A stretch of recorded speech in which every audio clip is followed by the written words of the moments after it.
Dove te danzi che figura One lay out for this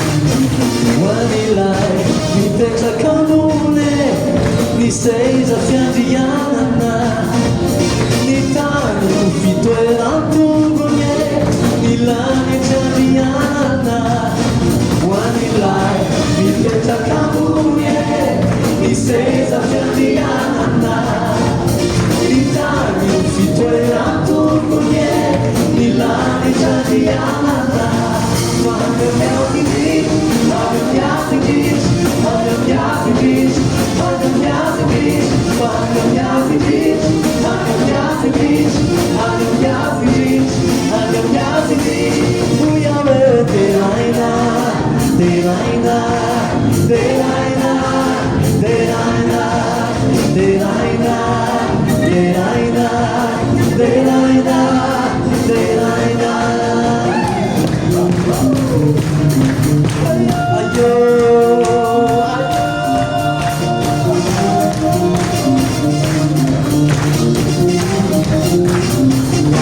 Wanilai mi peccia comune zaureti zamana chaf siram sirun fatuirun fami fituera naf Wanilai mi peccia comune zaureti zamana chaf siram sirun fatuirun fami fituera naf Vanya mi affitti, vanya mi affitti, vanya mi affitti, vanya mi affitti, vanya mi affitti, vanya mi affitti, vanya mi affitti, vanya mi affitti. Deraina, deraina, deraina, deraina, deraina, deraina, deraina, deraina. Dau kelas. Pomyślcie same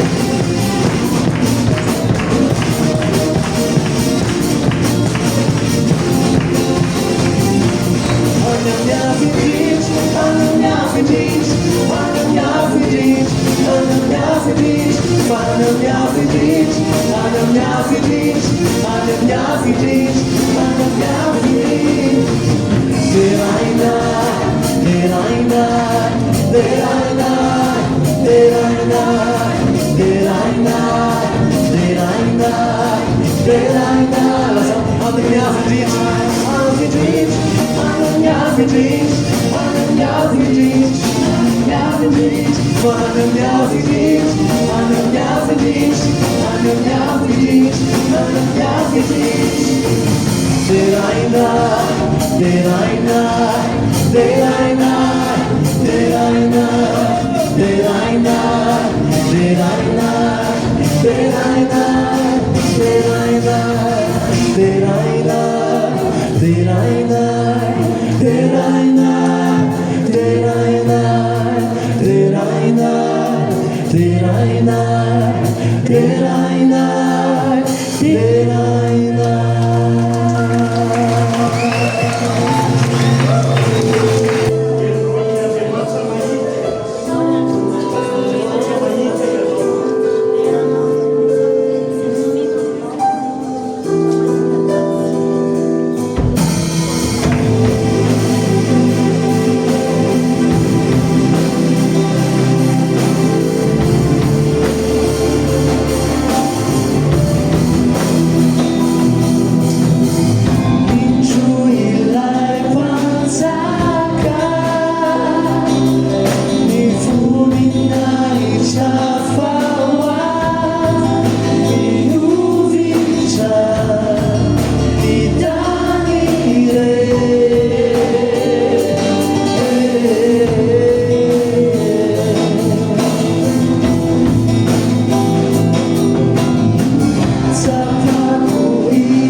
Masihnya ajawa nicho kumisara tayana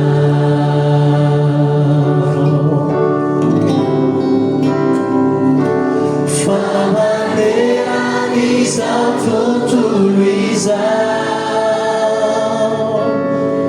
sisieri matu ichana miyaku keruana teana famasiana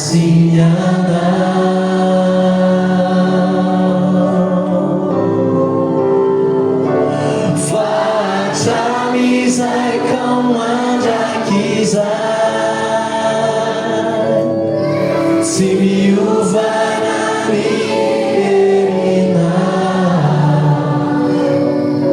nizava guarire samana chiana famasiana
Sama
izay an'Andriamanitra indray no rahantsika mijery androany izany ao anatin'ilay hoe théologie propre na théologie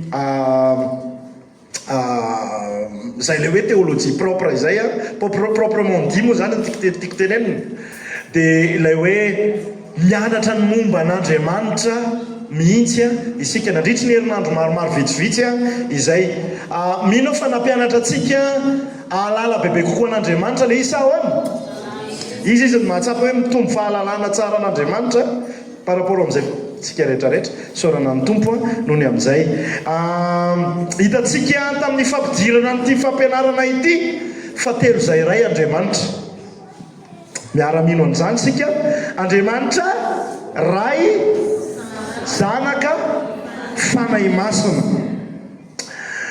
ary androany dia iompana amin'ny Andriamanitra ray isika satria tsy hafa misaraka amin'ny zay le hoe maha-Andriamanitra an'Andriamanitra zay ny maharay azy indrindra fa ao amin'ilay fanekena vaovao isika ary ny maharay ny ray dia misy ihany koa ilay zanaka zay zanaka mandrakizay misy ny ray mandrakizay dia misy ny zanaka mandrakizay ary zay natonga nahako nanoratra an'ilay hoe maharay mandrakizay an'Andriamanitra tsy hoe nisy taona nahaterahany akory Jesosy dia zay teo zay vao nanomboka naharay an'Andriamanitra ray fa ray mandrakizay izy ary zanaka mandrakizay ny Andriamanitra zanaka tsara mazava amintsika ihany zay ao anatin'ity fampianarana ity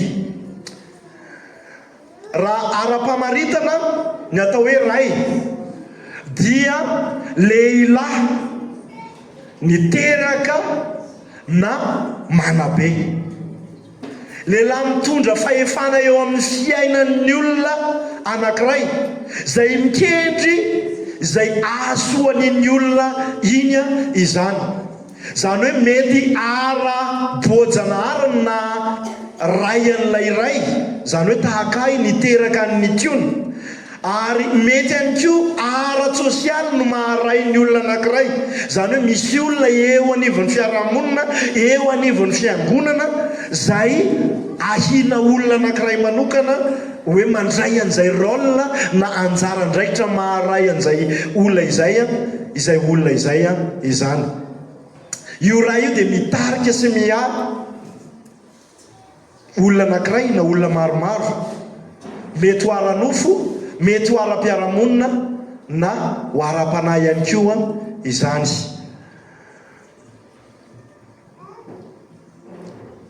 teo amin'ny tantarany zanak'Israely dia nahafantatra an'Andriamanitra amin'ny mahatompo azy ny zanak'Israely amin'ny maha tsy to azy amin'ny maha mpanapaka azy hoe mpanapaka ny Israely fa tena nahalana izy no nampahafantatra ny tena no rain'ny Israely anisany andinitsoratra masina vitsy milaza momba an'izany ny ao amin'ny Exodosy 4:220 aonao izy Andriamanitra aonao izy Jehova tamin'ny Mosesy lazao amin'ny Farao hoe izao no lazain'i Jehova zanako lahy matoa Israely ary eo isika dia efa mahita sahady ny zavatra voaboasin'ny FDB voaboasin'ny Paoly any amin'ny Galatiana hoe tsy natokana ho an'ny zanak'Israely fotsiny ny famonjenana ny fananana an' Jehova ho Andriamanitra fa lahy matoa izy fa misy ihany koa atsika izay tsy haiko hoe lahafahafiry malagasy sy ny hafa firenena hafa rehetrarehetra reo jentilisa zay nampidirina ao anatin'ny fanjakan'Andriamanitra fa teto dia hitatsika fa anisan'ny fehezanteny zay vitsy anisy milaza ny amin'ny mahazanaka an'ny Israely maharay an'Andriamanitra Jehova Andriamanitra ity passage ao amin'ny Exodosy 4:420 ity fa tao amin'ny Kristy isika tao amin'ny Kristy isika no vao tena nahita ny maharay an'Andriamanitra rainay eo zay any an-danitra ho amasinina ny eny anaranao iverimberina zay vavaka nampianaran'ny tombo zay ho an'ny fiteny hafa moa zany le izy dia hoe the Lord's Prayer na hoe vavaky ny tompo fa raha ny tena izy a ny jaona toko fa 7 ny tena vavaky ny tompo fa mety tsara mihitsy ilay fampiasantsika malagasy anazy hoe vavaka nampianaran'ny tompo an'ireo mpianatra hoe vavaky ny mpianatra ilay ao amin'ny Matio sy any amin'ny passage hafa izany. Androany dia antenaiko hoe anova ny fifandraisantsika amin'Andriamanitra ny fampianarana zay hoentina amintsika androany satria matetika ny fahazahoantsika an'Andriamanitra ray dia tahaka ny mitovitovy amin'ny raintsika fotsiny ny ao anatin'ny saintsika ao fa Andriamanitra fotsiny izy. Inona no tiako tenena ao anatin'izay? Ny fahatakarantsika an'izany hoe ray zany a amin'ny maharay aranofo no transposentsika amin'ilay fahatakarantsika an'Andriamanitra ray fa Andriamanitra fotsiny izy. Asika ve tiako tena resahana amin'ny akabeany zay ny fahatakaran'ny olona ny amin'izany hoe maharay an'Andriamanitra any. Ray aranofo ohatra mikapoka masika distant mampiforitra vao mijery fotsiny zany dada zany ny anay a dia alao mipiripirina tsara dia raha ngatetsy vao tsely izy zay efa mipetrapetraka tsara aloha ianao vao misy fomba fijeriny zay. Dia veantsika tahaka an'izay ihany koa Andriamanitra ary zay ny tena sarobidy amin'ny andraikitsika ray sy izay mety ho ray ao aorianao hoe anjara andraikitsika ny maneho ny endrika Andriamanitra ray na ny toetra n'Andriamanitra ray eo amin'ny zanatsika. Zany akory tsy midika hoe dia tena le olona moresatsika daholo moa zany androany hoe malefaka be eny fotsiny tsika fa tahaka ny ahoana zany hoe Andriamanitra ray izany amin'ny maharay azy ho hitatsika izany ary mino fa hanova ny fifandraisantsika amin'ny ny fahafantarantsika ny fahamarinana androany. Misy ihany koa ireo olona zay tena hoe sahirana ny fandray amin'Andriamanitra ray no ny ratra samihafa zay niainany tamin'ny rainy. Sanatria an'izany mety hoe nanolana anao, nanao ny tsy mety taminao, namady pitokisana taminao ny rainao. Na ihany koa misy amintsika eto tsy nanana ray tanatin'ny fotoana zay andro niainany rehetrarehetra na tamin'ny ampahan'ny fotoana zay niainany, tsy misy an'izay figure paternel zay ihany koa eo amin'ny fiainanao. Dia mahatonga anao manana an'izay zavatra mety hoe tsy ampy ao anatinao ao zay ka mahatonga anao ihany koa na amin'ireo zay tokony ho lasa figure paternel eo amin'ny fiainanao arany dia mametraka barage ianao, mametraka rindrina ianao hoe no izay ratra zay niainantsika izay. Fa Andriamanitra ny hanasitrana antsika tsiraray avy androany ho an'izay mbola ao anatin'izany ratra izany. Dia hiasa ao anatintsika ny teniny satria io teniny io dia sady maranitra mihoatra ny sabatra roa lelo no fanasitranana nandefa ny teny ka hasitrana azy ozy izy dia ho fanasitranana antsika ny amin'izay ratra zay niainantsika tany amin'ny lasany tenin'Andriamanitra. Ndao itsika hijery avy hatrany ny teboka voalohany nahary ny olona rehetra farainy zay eo amin'ny fanekena Andriamanitra.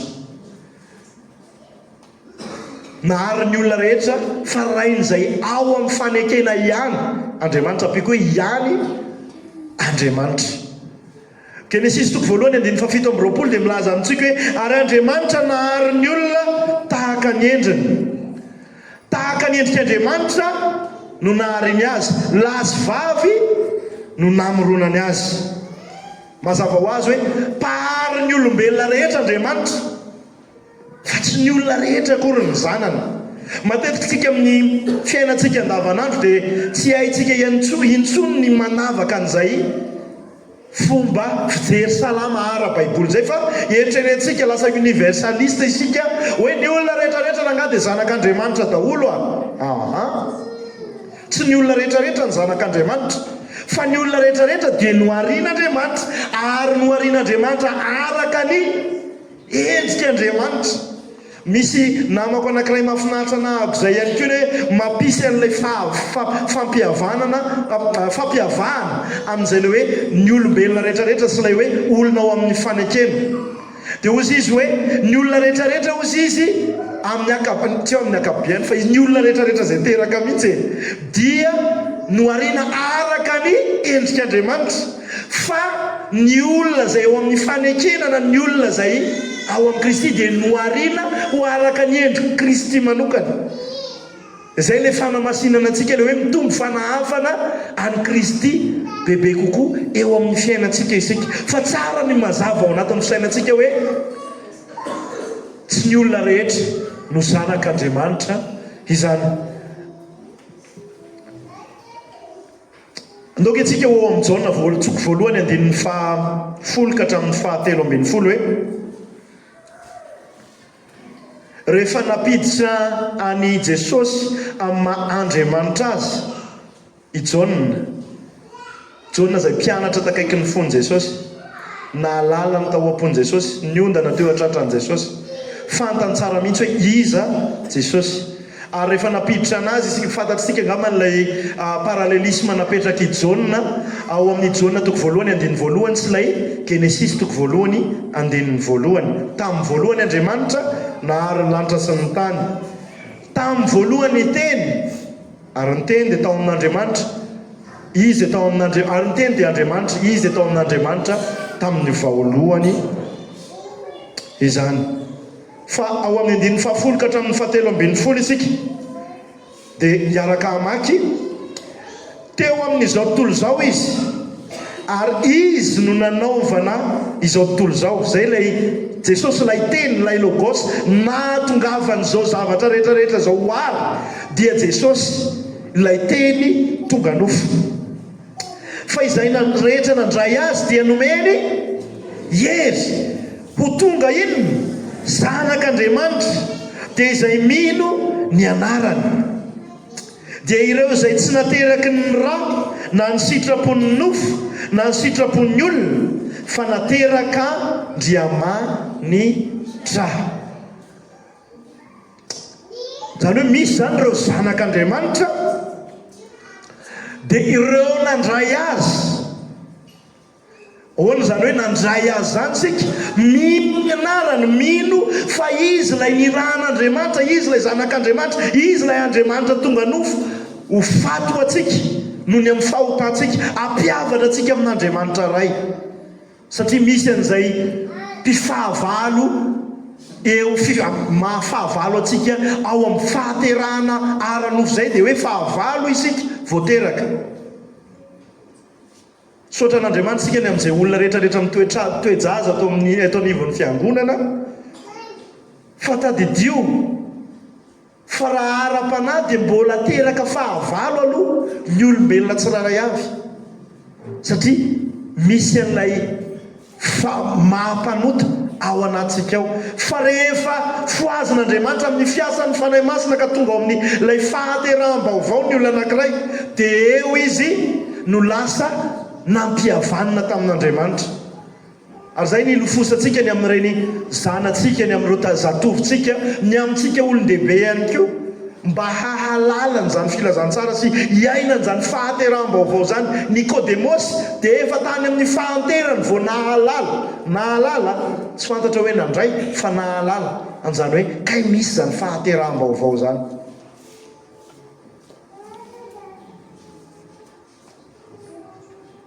Dia misy ireo zanak'Andriamanitra, ireo izay nandray azy, ireo izay mino ny anarany. Zay no mahatonga ny soratra masina milaza hoe minoan' Jesosy Tompo ao amin'ny asan'ny apôstôly dia hovonjena ianao sy ny ankohonanao. Ireo olona izay mino ny anarany ireo dia nomena fahefana ho zanany. Io le hoe nomena hery io dia mitovy amin'izay ihany koa hoe nomena anarana na nomena fahefana ho zanak'Andriamanitra. Tadiditsika lay tantaran'ny lay izy mirala, lay zaza mpandano ozy izy ny fiangonana sasany milaza ny amin'ny lay zanak'Adala. Rehefa niverina tao amin'ny rainy izy dia natao inona? nomena peratra. Inona ny dikan'ilay peratra? Averina amin'ny dignité-any amin'ny mazanaka anazy, nomena n'ilay fahefanana ananana izay veriny tamin'ny fomba fisainany izay nanohitra ny rainy teo aloha, dia manana an'izay fahefana izay.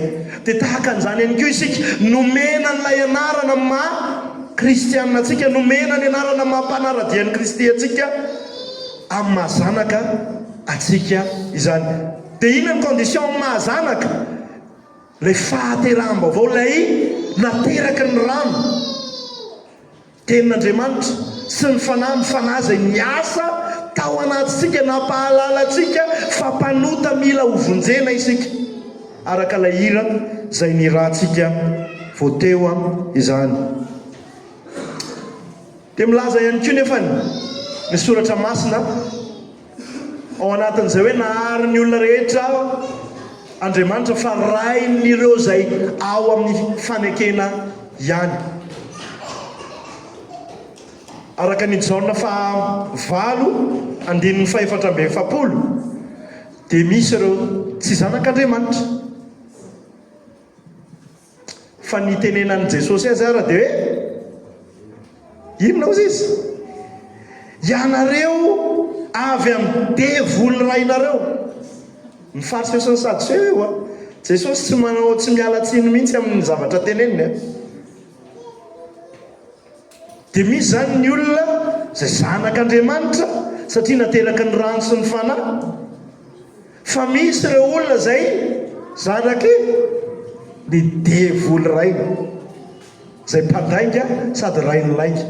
Jesosy no afaka manana fahefananao an'izany raha olona. Tsy eo isika rehetrarehetra dia andeha hiten'ny olona rehetrarehetra hoe izay tsy mihinao anana eo zanaky ny devoly. Na tokony ho azonao izy vao mainka amin'ny votony fony na dia tsy mihino ny devoly akory ary izy. Ohatran'izany zao le ady-hevitra be dia be amin'izao amin'ilay resaka ohatrany hoe fanompoan-tsampy sy ilay mpanaraka ny fomban-drazana sy ny sisa sy ny sisa.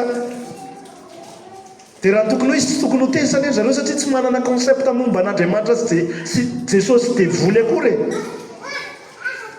Fa matoa tezitra dia mety misy raha donc ao ambadimbadika ao. Aloha tsy hiditra amin'izay fa lasa mivoaka ny amin'ny tokony hojereko. Fa izay ilay hoe ankoatr'izay raha ny fijerin'i Jesosy azy dia tsy zanany fa zavaboarana na ihany koa zanaky ny devoly hozy izy Jesosy izay. Fa ao amin'ny Jaona 1:7 dia ireo izay zanaky ny fanekena eo ambanin'ny rano Kristy no manana an'izay tombony avo indrindra izay hoe miantso an'Andriamanitra ho abaraio. Abaraio. Mety izay tena fitentsika loatra ilay hoe abaraio, fa mety any amin'ny atsimotsimo any no mpampiasa an'izay hoe iaba. Fa tombontsoa apetrak'Andriamanitra noho ny amin'i Jesosy Kristy izay nanavitra antsika ilay hoe miantso an'Andriamanitra ho aba, ho raitsika, ho dadantsika izany. Tsy nomena ny olona rehetrarehetra eo fa nomena antsika manokana. Romanina 5:5-5 ihany koa dia miresaka ny amin'ny momba an'izay tombontsoa amin'ny hoe miantso an'Andriamanitra ho raitsika izay. Misy fampiarana miendrika fanontaniana hoe efa zanany aloha ve ianao sa mbola zavaboary hatreto? Efa zanaka ve ianao? Ary te aprisika anao ako hisaintsaina an'izany hoe efa tena zanaka tokoa ve ako? Mety efa matopolo taona ny maro ianao no teto anivon'ny fiangonana. Ny fidiranao anatin'ny fiangonana tsy mahatonga anao ho zanak'Andriamanitra. Ny fanaovanao manandra-tanana, hainao daholo izay fombafomba rehetrarehetra, hainao ny hoe ato am-piangonana kolona ny ato ohatra entre guillemets raha izay ny tianao itiavanao azy, hainao daholo zany fa tsy mahavonjy anao zany. Tokana ihany ny lalam-pamonjena. Jesosy Kristy efa niraisinao ve izy? Efa zanaka ve ianao? sa mbola eo amin'ny toeran'ny mahazavaboary sanatriany zany eo amin'ny toeran'ny zanaky ny fahavalo mihitsy azy. dia ao anatin'izay fanontaniana zay dia mampivohitra ny filazantsara hoe zava-dehibe loatra ny filazantsara satria mametraka ny mpangataka ho lasa andrina ary ny gadra ho olonafaka. Zasy ianao lay mpangataka, lay gadra, mpangataka fahamarinana, tsy ampy fahamarinana, lay gadra voafatotry ny fahotana no napetraka Andriamanitra hoe eo amin'ny toerana zay tsy mendrika atsika akory. Zay le fahasoavana no irairatsika teo hoe tsy mendrika anao akory ne no ho zanak'Andriamanitra fa no ny fahasoavan'Andriamanitra dia natsony ho zanany ianao, natsony ho zanany ao.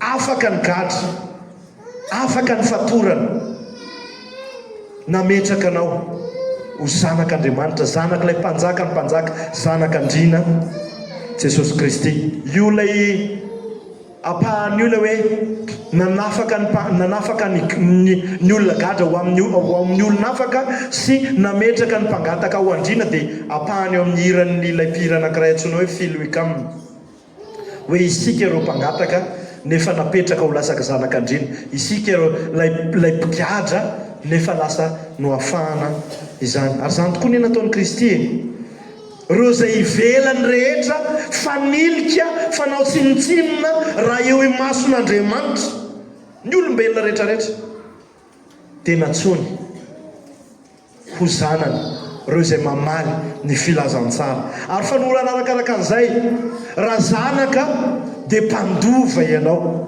ary piray lova amin'ilay zanaka lahatokan'Andriamanitra. Privilège ngezabe ne zany hoe mpiara-mandova amin'ilay zanak'Andriamanitra lahatokana ny mpino an' Jesosy Kristy. Tombotsoa lehibe zany.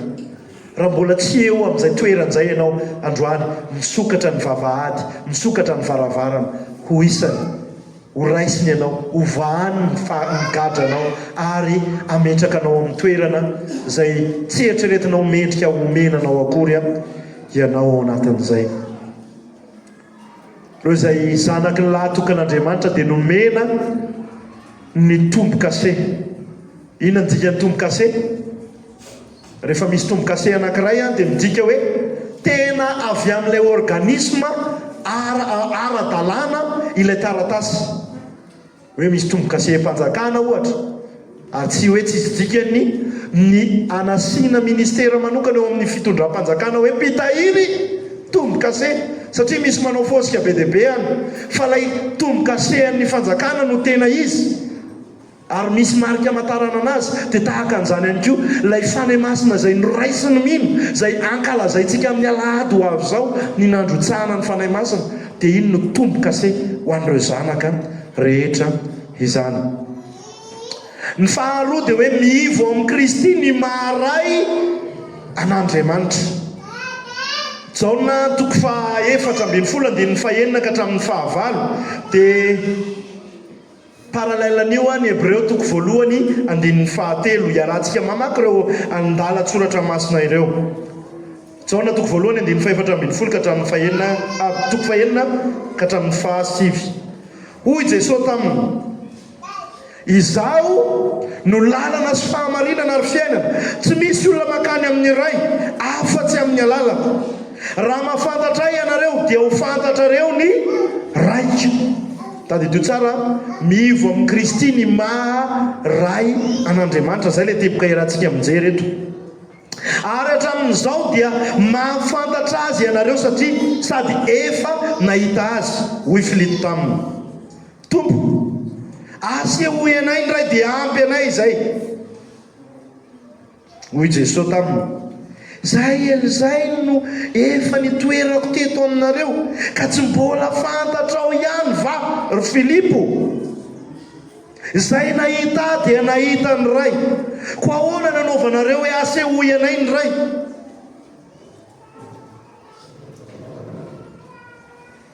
Azoko atsana ny frustration an' Jesosy hoe nanomboka tany amin'ny fahagagana taokana inona ny tao akany ny rano tonga divay.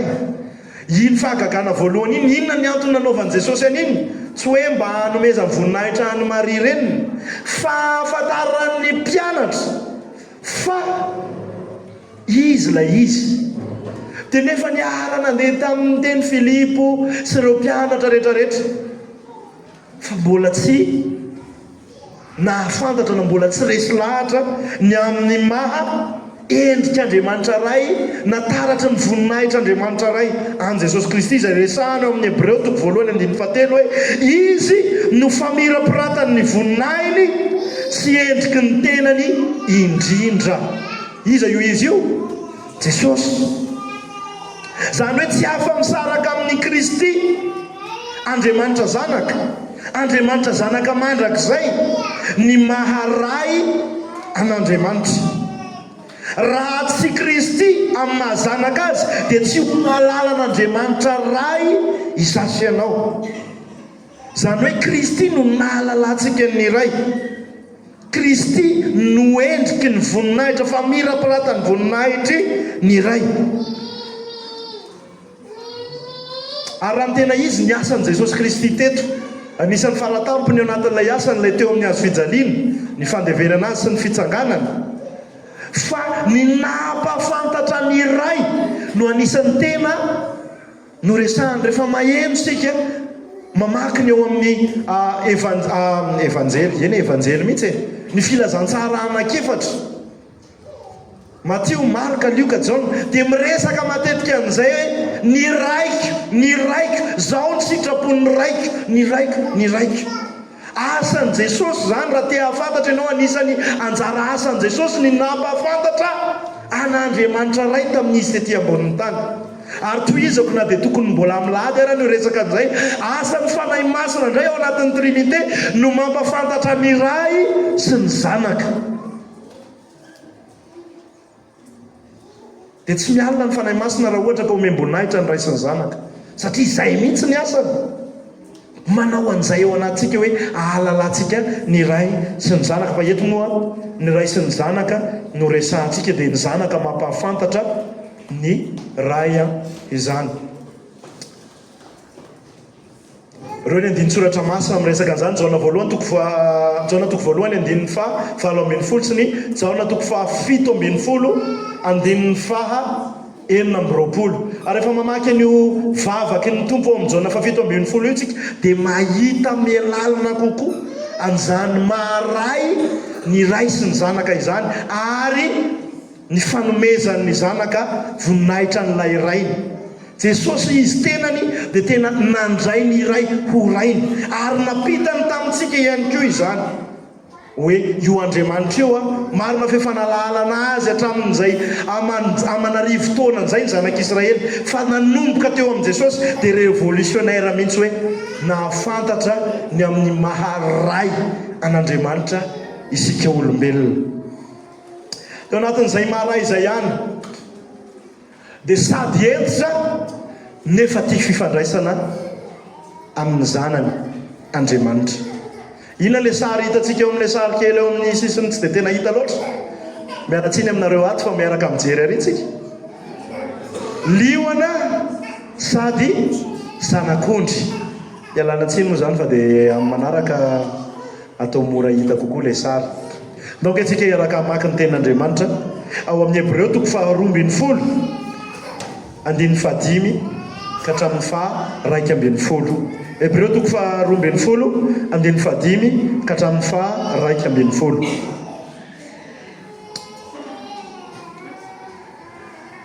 Ary adinonareo ny fananarana izay milaza aminareo toy ny amin'ny zanaka hoe anaka, aza atao ho zavatra kely ny famahaizana ataon'i Jehovah, ary aza reraka raha resy lahatry ny anatra ataony ianao, fa izay tiany Jehovah no fahaizana, ary izay zanaka rehetra raisiny no kapohiny.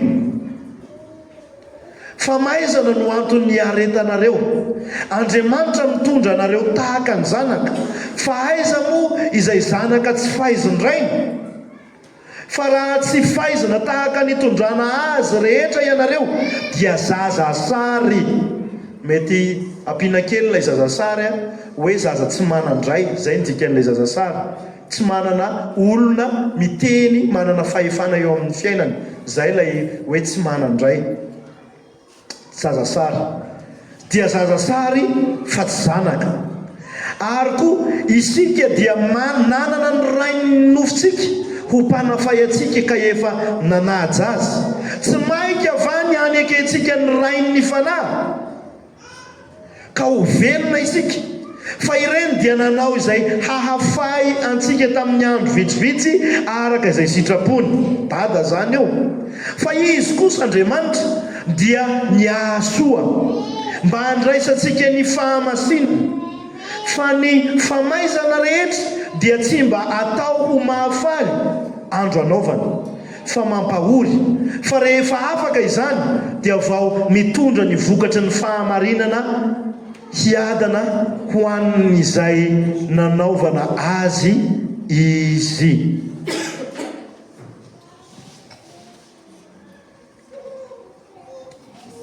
Izay maharay sady entitra nefa manokatra fifandraisana amintsika izay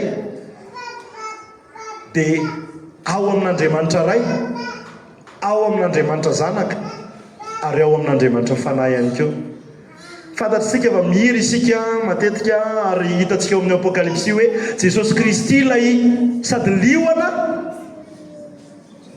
no zanak'ondry. Izy ilay liony joto, nefa izy ilay zanak'ondry manaisitra ny fahotany zao tontolo zao.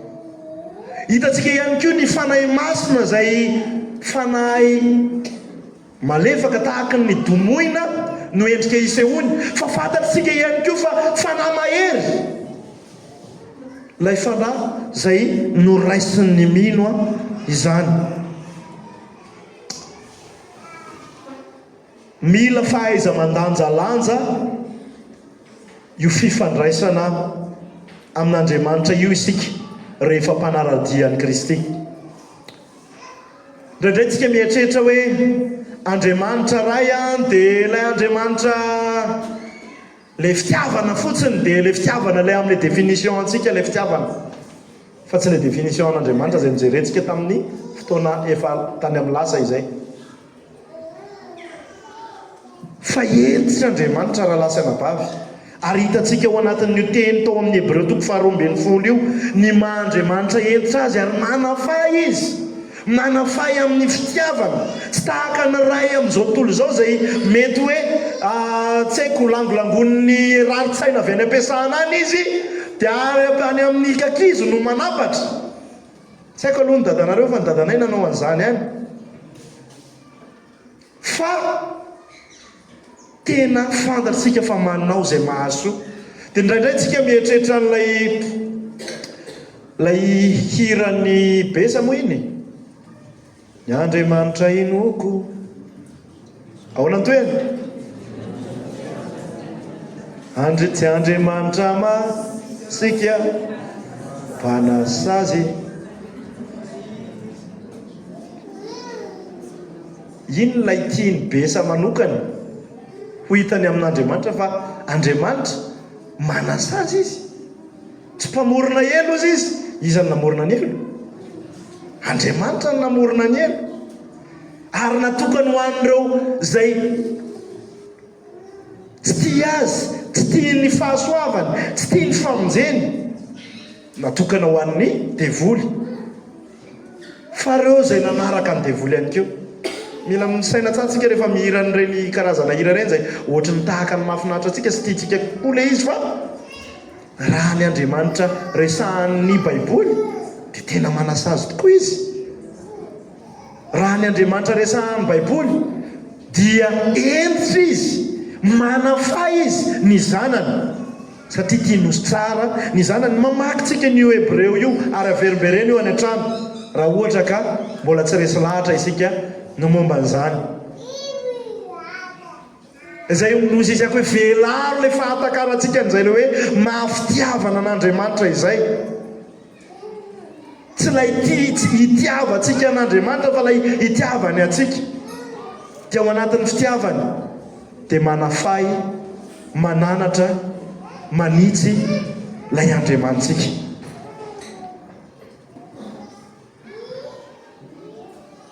Ary ho hitan'izao tontolo izao ndray androany fa liona tena liona masika amin'ireo izay tsy lino azy Andriamanitra.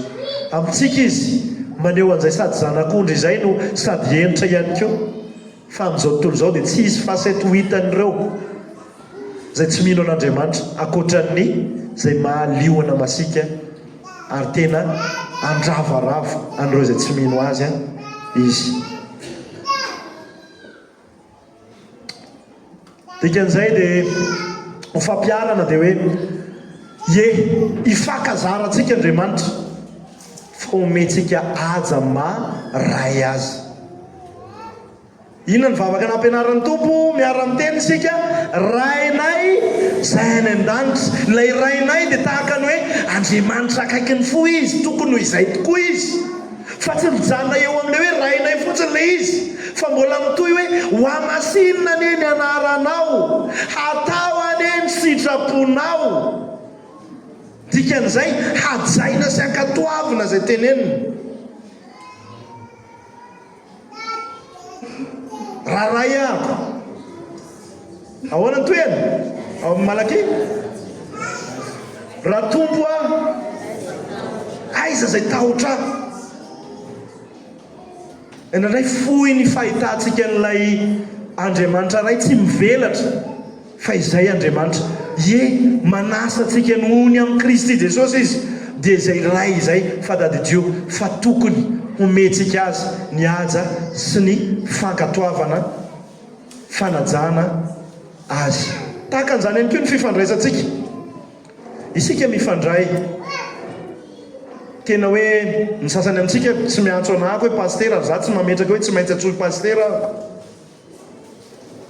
fa tsy manala ny aja ny tokony ifanajantsika zany. Azontsika le izy ka raha miantso amin'ny anarako ianao dia antenaiko hoe miaraka amin'ny fanajana, miaraka amin'izay. Tahaka an'izany ihany koa raha miantso anao amin'ny anaranao ako dia miaraka amin'izay fanajana atolodray mifanome voninahitra isika, mifanaja isika. Tsy hoe rehefa cool entre guillemets dia hoe samy azontsika mitohy amin'ny teboteboteboka, fa mifanome voninahitra, mifanaja isika. Tena Andriamanitra zany mifampitondra ho amin'ny fifanomezam-boninahitra.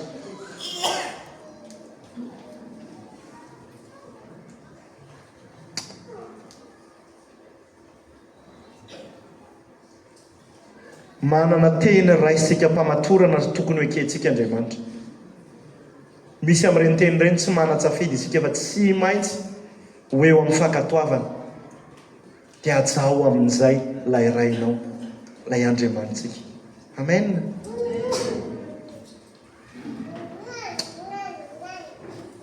Masin'Andriamanitra, marin'Andriamanitra tadidio, fa en même temps amin'ny fotoana rehetra dia sady fitiavana izy, no sady Andriamanitra masina izy, no sady Andriamanitra marina izy, no tetitra amin'ny fahotana izy, no faly amin'ny fankatoavany zanany izy, matoky amin'ny fanekena izy, miaro izy, mamatsy izy, maniraka izy. Izany dia isan'ny maharay azy avokoa.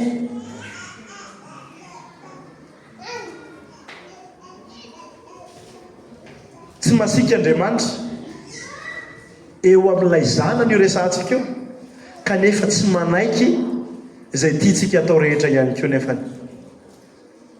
Dia mila manamboatra ny fiarahantsika mandeha aminy isika ao anatin'izany rehetrarehetra zany. Alohan'ny farany dia zanaka tao amin'ny fananganana anaka isika. Ary reo ny andiny soratra masina eo amin'ny farany eo, tsy haiko hita ve reo? Romanina 8:5-5:12 ka hatramin'ny 7:12, Galatiana 4:4-4 ka hatramin'ny 7. Zasy ianao tsy zanaka mandrakizay, Jesosy Kristy ihany ilay zanaka mandrakizay, fa noho ny asa-panavotany Kristy dia ambarany Paoly hoe manana tombontsoa miantso an'Andriamanitra ho raintsika isika hoe abaray eo. dia manomboka eo amin'ilay fananganananaka no raisika tamin'ny isika nateraka indray dia miantso an'Andriamanitra ho abaray izasy ianao. Fakitsika elo amin'ny Romana 9:5-10 ka hatramin'ny 7-10. Fa tsy nandray ny fanandevozana ho amin'ny tahotra indray ianareo, fa nandray ny fanahy ny zanaka natsangana izay antsointsika hoe Aba Ray eo. Ny fanahy dia miara-milaza amin'ny fanahintsika, ny fanahy masina zany miaraka amin'ny fanahy ao anatsika, fa zanak'Andriamanitra isika. Ary zanaka dia mpandova eny sady mpandova an'Andriamanitra no mpiray lova amin'ny Kristy koa, raha miara-miaritra aminy isika mba hiara-manamboninahitra aminy. Io matetika ny tsy azon'ny kristiana, mila miara-miaritra amin'ny Kristy isika. Ary zay ny teny hoe vavolombelona ao anatin'io teny hoe mijoro ho vavolombelon'ny Kristy zay tsika dia misy raha miteny fotsiny dia hita amin'ilay hoe vavolombelona ny teny hoe martyr. Miara-miaritra aminy vavolombelony fitsanganana, vavolombelony filazantsarany izasy ianao. Araka ny teneny teo hoe tsy zanaka mandrakizay tsika fa nanomboka amina fotoana anankiray zay nandraisantsika ny Kristy ho tompo sy mpamonjy ny fiainantsika, dia eo isika no zanak'Andriamanitra. Fa ity tenin'ny Tim Keller dia mpampianatra soratra masina, vao maty tamin'ny 2023 izy avy any a New York, ary misy influence ngeza be an'ny Tim Keller anatin'ny vondrom-piangonana zay misy atsika eto Antananarivo. Ny filazantsara ozy izy dia tsy fanamarinana ara-pitsarana fotsiny, nanazava kokoa zany hoe ambara fa tsy meloka isika noho i Kristy, zay le hoe fanamarinana ara-pitsarana, fa fandraisana ho isan'ny ankohonan'Andriamanitra. Zany hoe rehefa nandray ny filazantsara ianao dia tafiditra ho ao amin'ilay zanaka natsangana, ho amin'ilay fananganananaka ao amin'ny Kristy Jesosy, dia lasa zanak'Andriamanitra izasy ianao. Dia mahazanaka natsangana izay dia noraisina ianao noho ny amin'ny Kristy, no tiavina ianao noho ny amin'ny Kristy, nampanakekezina n'Andriamanitra ianao noho ny amin'ny Kristy, mpiara-mandova an'Andriamanitra ianao amin'ny Kristy, ianao noho i Kristy izy tenany ihany keo. Alleloia. Nomba pentekotista kely satria zany mampidera an'Andriamanitra ny ilay fananganananaka hoe tena noraisin'Andriamanitra ho akaiky azy ianao. Farany zay fotom-pampianarana ny amin'ny maharay an'Andriamanitra, ray mandrakizay an'Andriamanitra zay, dia tokony ho tonga fiainana manova ny fomba fifandraisantsika amin'Andriamanitra. Misy multidimensionnel ny fiatraikan'ny fandraisantsika an'izany fotom-pampianarana ny amin'ny maharay an'Andriamanitra izany, ny doctrine ny amin'ny maharay an'Andriamanitra izany, raha ohatra ka raisitsika araka ny tokony ho izy ary ampiaritsika eo amin'ny fiainantsika. Donc antsika hamaky ilay vavaka nampianaran'ny tompo dia mangataka ny mpitendry hiaraka hoe ety anoloana dia hiaraka hitsangana isika ho amin'ity famakina ny tenin'Andriamanitra ity izany.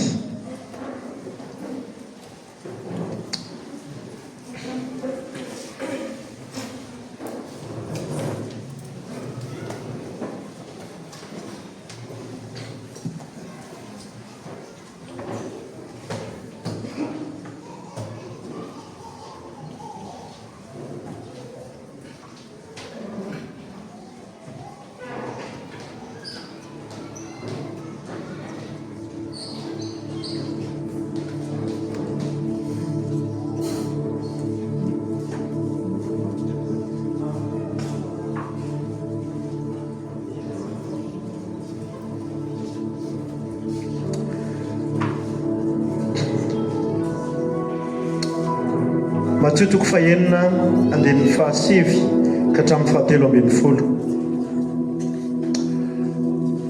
Ndao hiaraka hamaky isika. Koa amin'izany mivavaha toy izao ianareo, rainay izay ny an-danitra, ho amasinina ny eny anaranao, ho tonga ny eny fanjakanao, atao aleny sitraponao, ety an-tany tahaka ny any an-danitra. Omeo anay an'io izay anina sahazanay, mamelany elokay tahaka ny amelanay izay meloka taminay, ary aza mitondra anay amin'ny fakapanahy, fa manafahanay amin'ny ratsy, fa anao ny fanjakana sy ny hery ary ny voninahitra mandrakizay. Ny maharay an'Andriamanitra dia fotom-pampianarana lehibe mampahalala antsika ny fon'Andriamanitra ray ho antsika zanany, fa tokony ho fiainantsika ihany koa zany. Raha zanaka efa nesorona tamin'ny fotaky ny fahotana isika, dia tsy hanao tahaka ny kisoka sanatrian'izany hoe miverina amin'izay fotaka efa nandrivorivo nanafahana azy.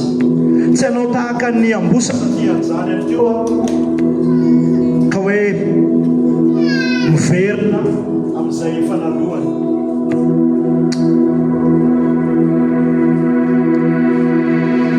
Ilay raintsika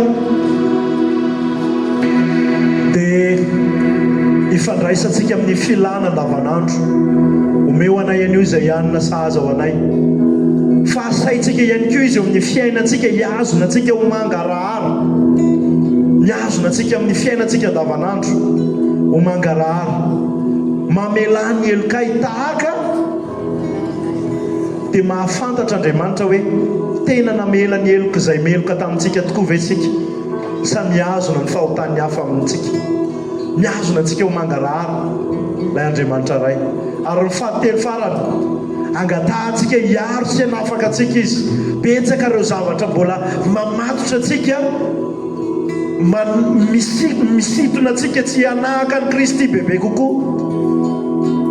Dia io ilay hoe aza mitondra anay eo amin'ny fakapanahy, fa manafay anay amin'ny ratsy. Mampirisika antsika fiangonana ako amin'ny maharay an'Andriamanitra, dia atao vavaka fanaontsika io rainay izay any an-danitra eo.